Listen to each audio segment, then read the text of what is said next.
Hello students, welcome to my channel Geeta maths classes. तो आज मैं आपको चैप्टर नंबर 5 अरिथमेटिक प्रोग्रेशंस के एक्सरसाइज 5.3 का क्वेश्चन नंबर 3 का 9th और 10th पार्ट करवाने जा रही हूँ। तो इस क्वेश्चन के यही दो लास्ट पार्ट बचे हैं हमारे पास, ठीक है। तो ये इस वीडियो में हम करेंगे, ठीक। और इसके पिछले सभी पार्ट्स मैंने पिछली वीडियोस में करवाए हैं, तो उसका लिंक मैं डिस्क्रिप्शन बॉक्स में डाल दूंगी, तो वहां से जाकर आप देख लीजिएगा, ठीक है।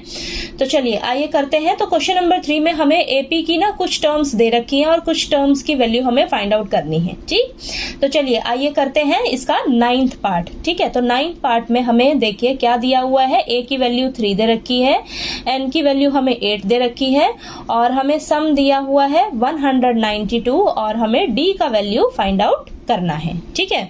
तो यहाँ पर देखिए आपको सम कितना दिया हुआ है 192। तो यहाँ पर हम फॉर्मूला लगाएंगे एसएन वाला सम का। तो यहाँ पर देखिए n/2 2a plus n-1 into D. तो ये वाला फॉर्मूला हम यहाँ पर यूज करेंगे, ठीक है। क्यों? क्योंकि देखिए हमें a की वैल्यू भी दे रखी है, n की वैल्यू भी दी हुई है और सम हमें 192 दे रखा है, ठीक है। तो यहाँ से हम क्या करेंगे, सभी का वैल्यूज रखकर d का वैल्यू निकाल लेंगे, ठीक है। तो चलिए फटाफट से करते हैं। तो देखिए यहाँ पर एसएन की जगह हम रखेंगे 192, एन की वैल्यू हमें दे रखी है 8/2 हो जाएगा और 2 इंटू ए का वैल्यू कितना दिया है 3 प्लस एन की जगह हम 8 रखेंगे, 8-1 हो जाएगा और into D as it is, okay. तो चलिए इसको करते हैं। तो यहाँ पर देखिए आपके पास ये 2 और 8 तो कैंसिल हो जाएगा, तो यहाँ 4 बचेगा आपके पास, ठीक है। तो ये आ जाएगा 192 is equal to 4 bracket 2 3 6, okay, plus यहाँ पर 7 आ जाएगा 7d, ठीक है। तो यहाँ पर ये जो 4 है ना मल्टीप्लाई में है, तो इसको मैं इस साइड लेकर आ जाती हूँ। तो यहाँ पर ये डिवाइड में आ जाएगा, ठीक है। 4 डिवाइड में आ गया और यहाँ पर बचेगा आपके पास 6 प्लस 7d, ओके। अब ये 4 और 192 आपस में कैंसिल होंगे, तो यहाँ पर मेरे पास बचेगा 48, ओके, ठीक है। तो यहाँ पर देखिए 48 बचा और ये प्लस का 6 है, इस साइड आएगा तो माइनस का 6 हो जाएगा और यहाँ पर 7d रहेगा, ओके। तो यहाँ पर देखिए 48 में से 6 को माइनस करेंगे तो हमारे पास बचेगा 42 इज इक्वल टू 7d, ठीक है। हमें d का वैल्यू चाहिए, अभी भी इसके साथ 7 मल्टीप्लाई में है, ठीक है। तो इसको हम इस साइड लेकर आएंगे तो ये डिवाइड में आ जाएगा, ठीक है। तो 7 और 42 आपस में कैंसिल होंगे आपस में, तो ये 6 पे जाएगा, ठीक है, 7 के टेबल पे, ओके। तो यहाँ पर देखिए आपके पास d की वैल्यू क्या निकल कर आ जाएगी 6, कॉमन डिफरेंस 6 आ गया, ठीक है। तो d की वैल्यू ही बोली थी हमें निकालने के लिए, वो हमारी निकल गई, ठीक। तो चलिए 9th पार्ट आपका हो गया।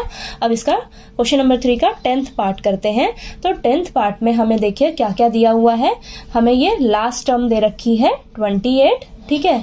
सम दिया है 144 और यहाँ बोला है कि टोटल 9 टर्म्स हैं हमारे पास, 9 टर्म्स हैं, यानी कि हमें n की वैल्यू कितने दे रखी है 9 दी हुई है, ठीक है। तो इस लाइन से आपको मीनिंग क्लियर हो रहा है ना, 9 टर्म्स दे रखी है यानी कि n की वैल्यू 9 दे रखी है और a की वैल्यू हमें फाइंड आउट करके बतानी है, ठीक है।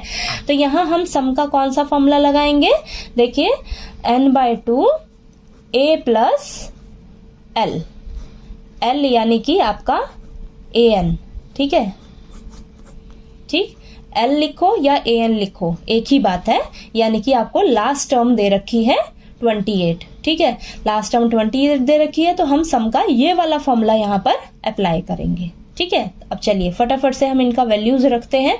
तो हमें सम कितना दे रखा है 144 रखेंगे यहाँ पर और n की वैल्यू 9 दे रखी है, तो 9/2, a की वैल्यू हमें निकालनी है तो a को हम एज इट इज रखेंगे, प्लस l कितना दे रखा है हमें 28, ठीक है।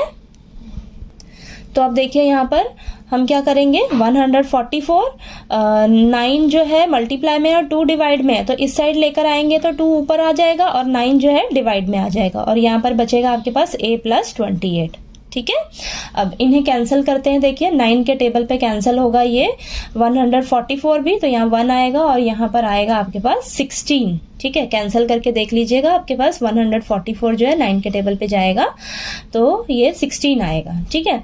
अब यहाँ पर हमारे पास क्या बचेगा 16 इंटू 2 करेंगे तो हमारे पास 32 आएगा is equal to a plus 28, ठीक है। हमें a का वैल्यू चाहिए, इसके साथ अभी प्लस 28 है तो इसको हम इस साइड लेकर आएंगे तो माइनस का 28 हो जाएगा, ठीक है, तो इन दोनों को आपस में माइनस करेंगे तो हमारे पास क्या बचेगा 4। ठीक है, तो यहाँ से a की वैल्यू आपके पास क्या निकल कर आ गई 4।